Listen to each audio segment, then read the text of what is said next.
Sejam bem-vindos ao programa Estudo na Palavra, uma explanação de estudos bíblicos tendo como foco a cruz de Cristo.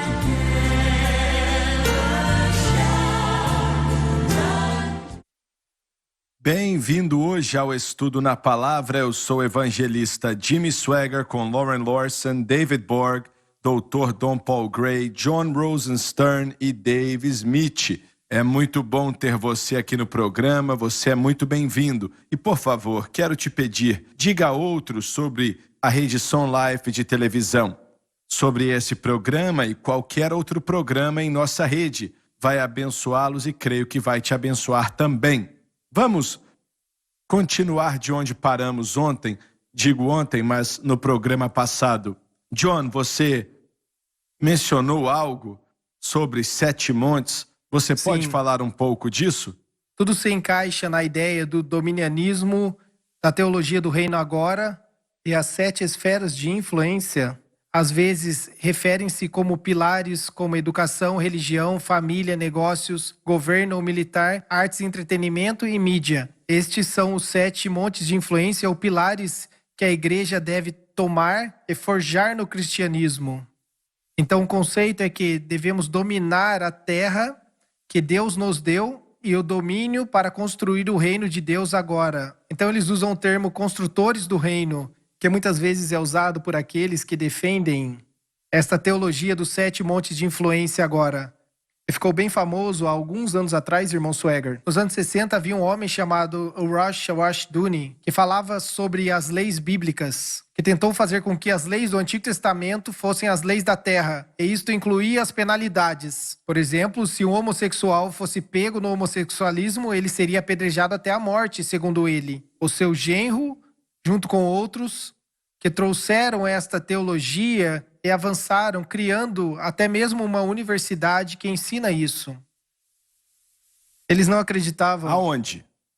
Eu esqueci o estado, mas o Dr. Gary Dimar, meu irmão o encontrou em Pittsburgh. Eu nunca o encontrei pessoalmente, o meu irmão o conheceu há alguns anos atrás. Ele tem um PhD em teologia e criou a sua própria universidade e ele ensina esses princípios dos 7 montes. Querendo dizer o quê? Significa que a igreja Essas coisas aí tem que dominar sobre todas estas áreas da sociedade. Eles refutam fortemente o que estamos discutindo. Eles são preteristas nos ensinos deles, eles debatem fortemente. Vocês se lembram do irmão David Hunt, que já faleceu? Ele debateu com eles. Junto com aquele rapaz do Seminário Teológico Dallas, era o irmão Wolford. Mas naquele tempo eles debateram Gary Dabar e Gary North, alguns que você pode olhar no YouTube, debatendo este problema. A ideia do preterismo e do amilenismo, eles ensinam que a igreja hoje tem que dominar a sociedade e governar o mundo com princípios cristãos. A igreja não vai salvar a sociedade. A sociedade está piorando a cada dia e a igreja não vai salvá-la. E a igreja salvamos pessoas da sociedade pela graça de Deus e a pessoa aceita Jesus. Ela sai da sociedade no sentido de todos estamos na sociedade, mas digo no sentido de que eles vão tomar parte naquilo e vão mudar o mundo. Isso não vai acontecer. Esse é um braço do reino agora, do ensino dominianismo. E existe um outro braço no lado carismático. Estes são os intelectuais. A maioria deles tem PhDs, são homens altamente educados. Não estamos dizendo que os outros não são, mas tem algo chamado mesa apostólica, o novo movimento apostólico que está acontecendo. E um deles era um PhD, C. Peter Wagner, um ex-professor do Seminário Teológico Fuller. Ele trouxe o conceito da exposição dos sinais e maravilhas nos anos 60. Eu não vou entrar nessa rua sem saída, mas eles falaram neste conceito do domínio agora com os novos apóstolos que estão sendo apontados. E eles começaram com um mapa de oração.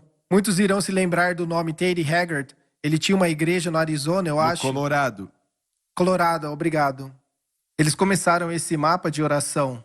E C. Peter Wagner era parte disso. E eles traziam cristãos para orar por diferentes partes do mundo, para que os cristãos pudessem ter autoridade sobre essas áreas.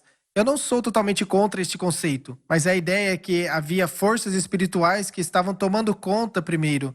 E aí eles traziam o mandato, não dos 7 montes que eles estão falando, mas as esferas da sociedade que devemos cristianizar, que estes novos apóstolos eram enviados. Então você tem o lado evangélico e aquilo que eu chamo de lado teológico reformado, tentando cumprir o mesmo objetivo, mas todos negando o que estamos estudando, a profecia bíblica, aonde que Israel se encaixa. Eu digo isso sem querer ser mal educado, mas autores como o livro Uma Vida com Propósitos, que conseguiram seus estudos ou PhD através do seminário Fuller. Este é o tipo de teologia em escatologia que eles aprenderam. E quando olhamos para este livro e para os movimentos, eles nem mencionam a profecia bíblica, eles nem prestam atenção nisso.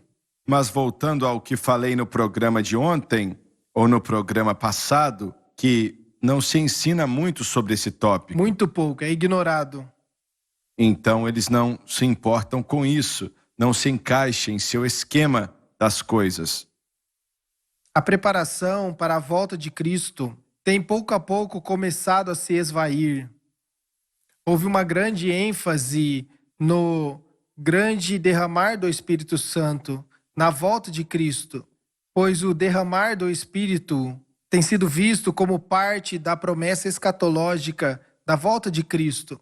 Então, quando isso acontecer, as grandes denominações pentecostais que estão se formando também abraçaram esta ideia de que temos que ver o mundo ganhando, pois Cristo vai voltar em breve. Mas 120 anos depois deste movimento, muito do interesse da volta de Cristo se perdeu, sem mencionar a importância da obra do Espírito Santo para completar esta obra. Alguns ensinam que há um certo número de pessoas que serão salvas e quando esse número for alcançado, Jesus vai voltar. Isso não é verdade, porque ele não depende de nada no que diz respeito a datas e quando ele vai voltar.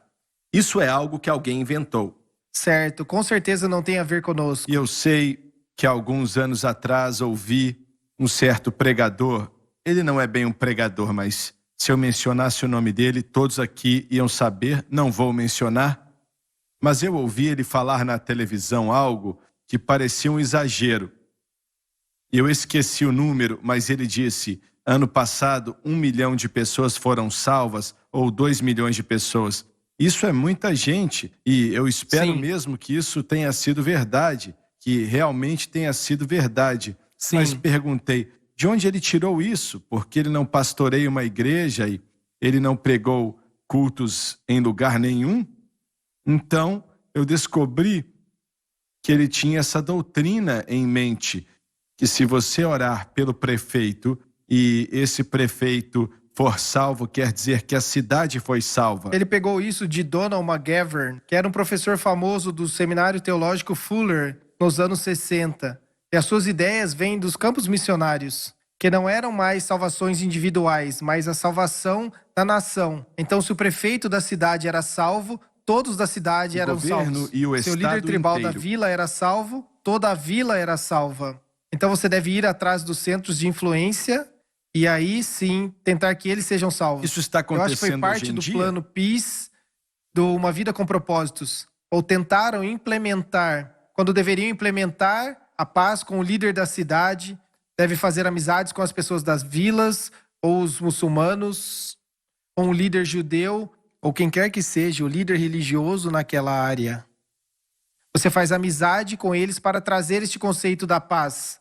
E paz é um anacronismo, e eu esqueci o que eles significam, mas é plantar igrejas, educação e assim por diante. Tem a ver com erradicar a pobreza. Mas não deu certo. Nunca foi implementado, mesmo que foi muito proeminente na época. As pessoas que estavam nos movimentos missionários daquela igreja, em particular na Califórnia, tentaram fazer isso. Mas eu não ouvi muitas histórias bem-sucedidas de pessoas sendo salvas. Mas tem uma questão que eu gostaria de falar, mas eu me esqueci, que era importante e falava sobre a ideia de... Irmão Swagger, eu acabei de ter meu primeiro momento de terceira idade. Bem, você sabe como é agora, não é? Eu acabei de perder a linha de pensamento. Bem, enquanto nós estamos aqui, eu quero lançar uma reflexão. Nos meus estudos dos 4, eu acho que eu já li alguma coisa desse tipo vindo deles anos atrás. Eu não tenho lido muito ultimamente, pelos últimos 5 anos talvez, mas anos atrás, na era do John Ele Wimber, estava naquele ano com o McGavran no Fuller. aquela escola passou Que por uma escola? mudança enorme. Seminário Teológico Fuller. Entendi. Eles começaram como um seminário conservador, mas eles não são assim mais. Eles passaram por uma grande mudança e eu estava lendo que muitos professores conservadores deixaram a faculdade por causa do filho daquele senhor, aquele pregador famoso da rádio, irmão Fuller. Qual era o seu primeiro Charles nome? Fuller. Charles Fuller. Era um homem muito famoso na sua época.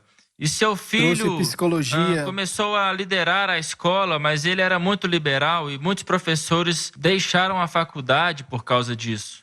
E foi então que eles começaram Muito a bem. ensinar essa teologia que John estava falando. E isso tudo é muito triste, porque essa era uma grande escola. Eu tenho Você está amigos dizendo que que eles estudaram eram ali e eles conservadores? amaram. Por um tempo, Muito bem. sim, eles foram. Então leia o versículo 25, por favor, Lauren. Sabe, pois, e entende que desde a saída da ordem para restaurar e edificar Jerusalém até o Messias, o príncipe, haverá 7 semanas e 62 semanas. As ruas e o muro se reedificarão, mas em tempos angustiosos. Eu vou ler todos os comentários aqui, e são fenomenais, mas eu espero e oro para que eles te ajudem a entender o que o grande profeta está falando de uma maneira mais clara. Se você for notar, nessa escritura, as 70 semanas de anos são divididas em 2 períodos. Um período vai ser 7 semanas, 49 anos, e o outro será de 3 semanas e meio, totalizando 434 anos. A soma dos dois, totalizando 483 anos.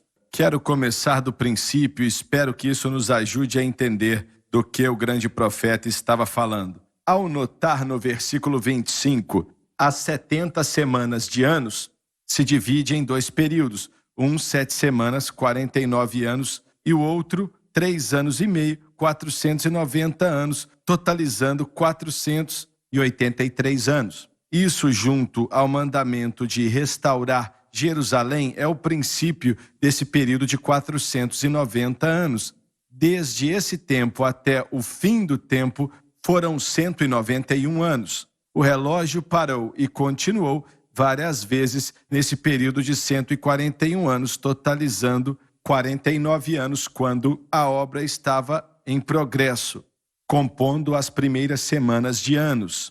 E essas semanas se referem a 7 anos, 7 semanas de anos. O segundo bloco de tempo começou no fim dos 49 anos e acabou com a crucificação do Senhor Jesus Cristo, que foram 434 anos. Os 49 anos com os 434 anos trazem um total de 483 anos. O terceiro bloco de tempo que vamos estudar no último versículo vai ser a última semana de anos, totalizando 7 anos, que compõe o período da grande tribulação, concluindo a profecia de Daniel de 70 semanas de anos. Temos que nos lembrar que os 490 anos não aconteceram consecutivamente. Houveram pausas nos primeiros 49 anos e houve uma grande pausa de quase 2000 anos desde o tempo que Cristo foi crucificado, que ainda não foi concluído. Em outras palavras, a última semana de 7 anos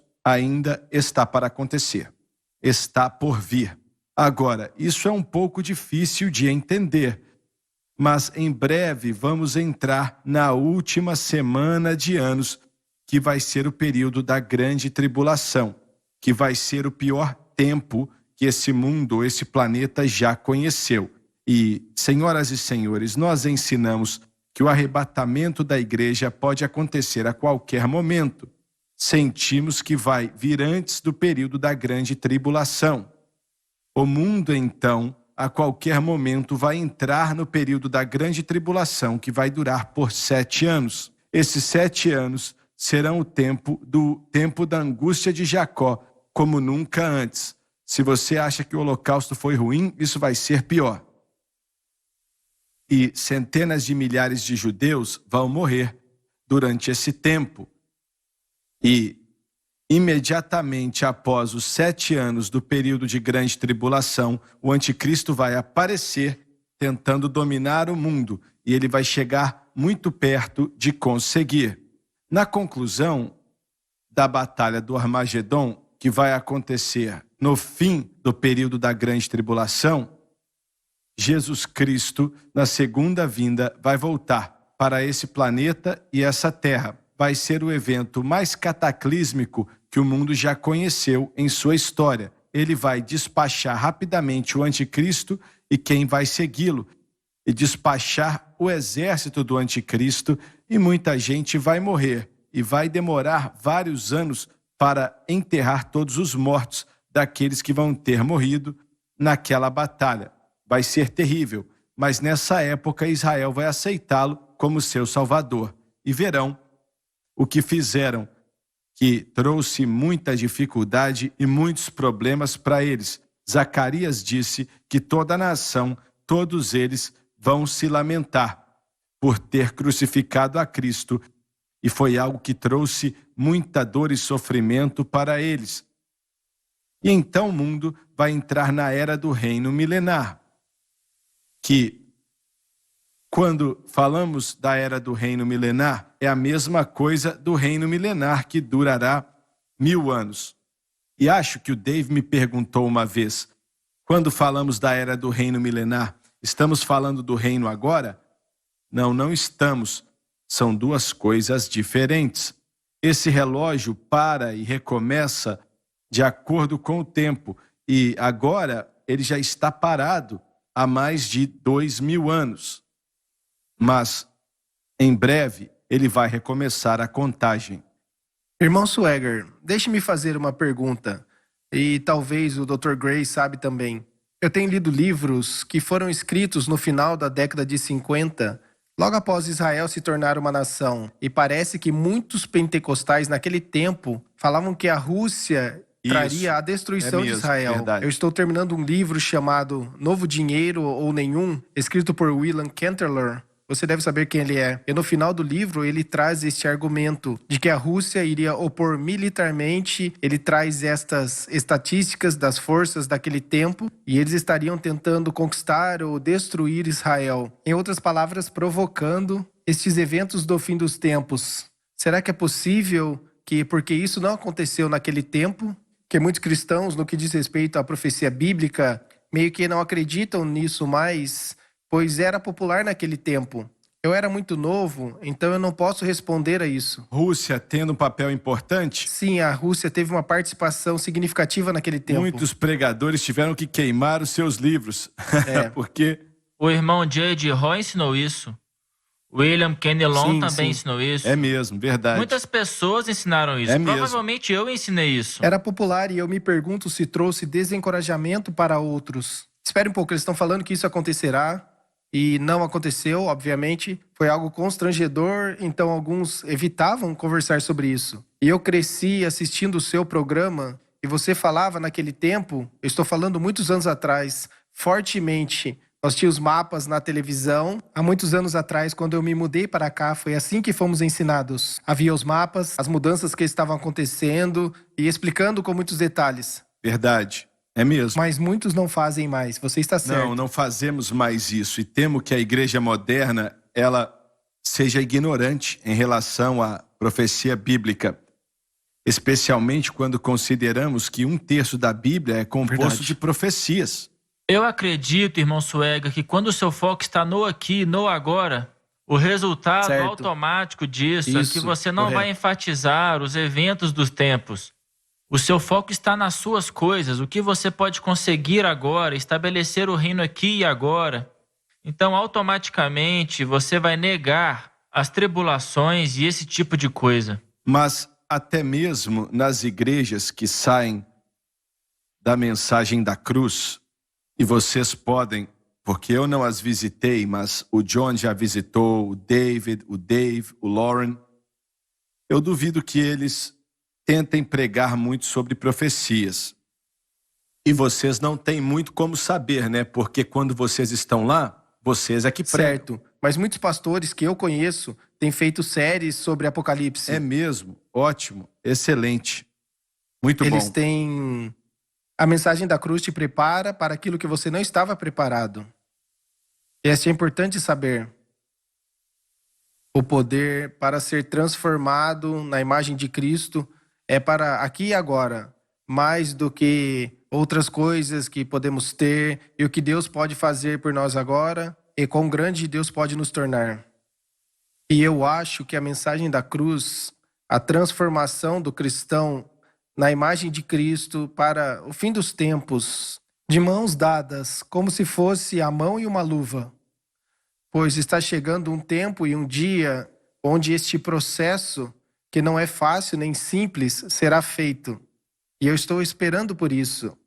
Eu estou esperando por este momento no tempo onde eu sei que eu terei que dizer, perdoe-me novamente, pois este processo será feito. Então a ênfase, e você pode ver nos escritos de Paulo, Paulo disse, eu estou preso entre uma rocha e um lugar duro. Ele está pregando sobre a nova aliança, mas tudo terminava com ele mesmo. É melhor se eu for para casa, mas é melhor para você se eu ficar.